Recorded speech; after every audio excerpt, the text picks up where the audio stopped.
you actually have a good kind of demonstration of this. Again, this is something that some of our viewers at home probably have some difficulty trying to do, but it is a good thing to aim for, is this sort of catch or stop halfway through in the dash.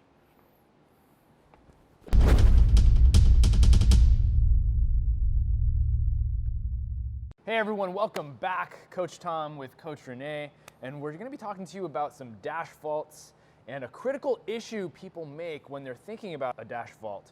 And a dash fault is actually an illusion. It's a magic trick. But what do we mean by when we talk about illusion, a dash fault being an illusion? So when people do dash faults, and this is often also how it's explained, is they talk about it as you want to get your legs up, you want to get into this kind of straight leg kicking position, and you want to lean back on your hands. But we actually don't lean back. We don't lean back on our dash fault, and in fact, we actually more or less lean forward. So I'm going to show you a dash fault. Unfortunately, I'm not going to be able to do it in slow motion, but we're going to give you a couple of cues and things to look at as we go through this talk. But I'm just going to show you kind of the real deal here. And the illusion we're talking about, and why this sort of happens, why this sort of misconception happens, is when you look at how I finish that move, I'm kind of like this. I'm kind of leaning back and my legs are straight up in front of me, but actually what's happening when I enter the move is my legs are more or less bent.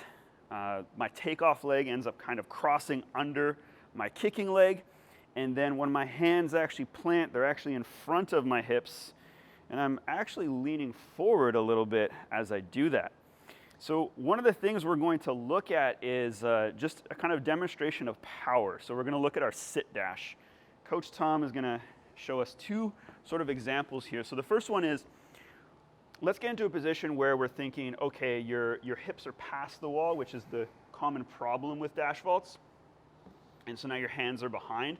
And if you just try to lift and push from there, we get some distance, we get some lift, but he's already a lot into his shoulder extension there. Now, if he slides back, so now he's got his hips way behind, and this is actually, believe it or not, if you were to freeze frame a good dash fault, this is pretty much how you're hitting it, right there.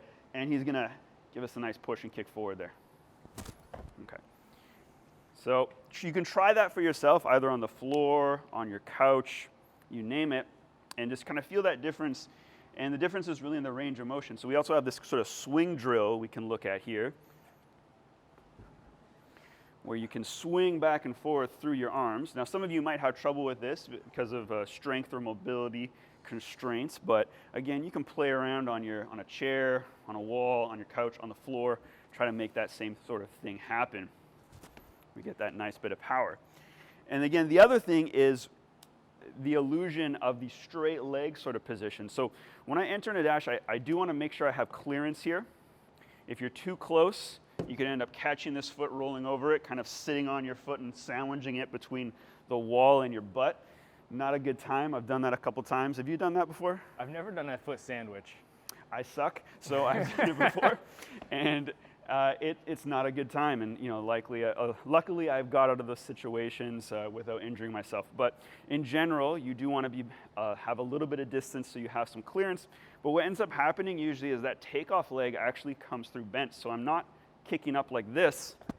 I'm actually kicking up and then tucking that leg through. I'm going to try to show you that one more time. Here. Nice. All right. So that is the problem, is we want to try to make sure that we are tucking our legs and then also ending up in a position.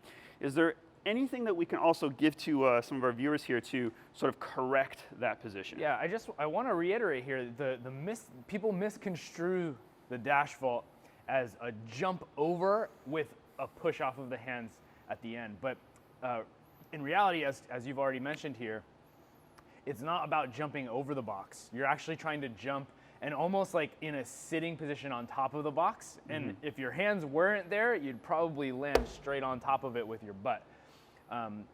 But your hands are there to catch in front of you and then swing your hips forward. So you actually have a good kind of demonstration of this. Again, this is something that some of our viewers at home probably have some difficulty trying to do, but it is a good thing to aim for, is this sort of catch or stop halfway through in the dash.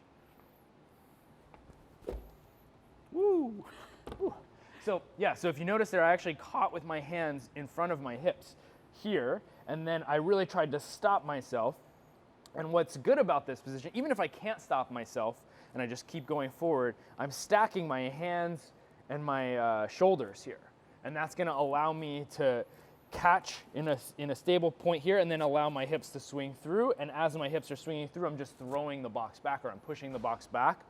And actually the way I think about it is actually keeping my shoulders over top of the box for as long as possible. And this is actually where the illusion happens, right? So people think I'm just gonna be jumping and leaning back, right? Something like that. It looks kind of like a dash. It's not really a dash. What I really need to do is try to catch here and then really drive out into that open position. So it's a leaned forward position, right? As you were saying before, it's leaned forward and then opening up. All right, guys. So hopefully with this information, you can clean up your dash vault, still create that nice illusion, but make sure that you're actually getting into a position where you can push with some power. If you found this video helpful, please like, subscribe, and leave us a comment. What would you like us to talk about next time? I was going to say those things. All right. We'll see you next time.